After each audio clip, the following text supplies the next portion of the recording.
Hello everyone, আশা করি সকলে ভালো আছেন।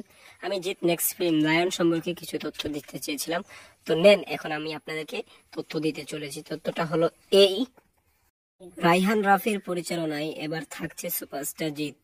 2025 সালে ঈদ উল ফিতরে আসতে চলেছে এই প্রজেক্ট। এবছরের শেষের দিকে শুরু হবে শুটিং।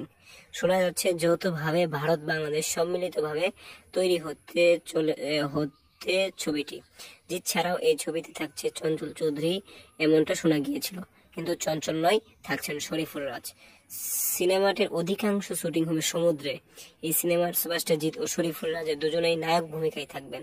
হিরোইন হিসেবে কারা থাকবেন এটা নিয়ে এখনো কিছু জানা যায়নি। প্রাথমিকভাবে সিনেমাটির টাইটেল রাখা হয়েছে লায়ন। এটা আমরা জানতে পেরেছিলাম, এটা হয়তো কিছুদিন আগে নিউজ।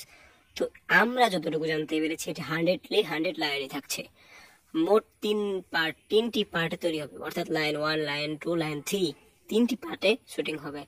লায়নে ভারতীয় প্রযোজনা থাকছেন শেড অফ ফিল্ম, তবে বাংলাদেশ থেকে জাজ থাকতো এমনটা শোনা গেলেও পরবর্তী অন্য কারণ উঠে আসতে পারে। ঈদে 2 বাংলায় লায়ন রাজত্ব করবে এরকমটাও জানানো হয়েছে। তো লায়ন হয়তো খুব সুন্দর মুভি হতে চলেছে, জিদের ক্যারিয়ার সবচেয়ে বড় মুভি। তো আজকের ভিডিওটি এ পর্যন্তই, ধন্যবাদ।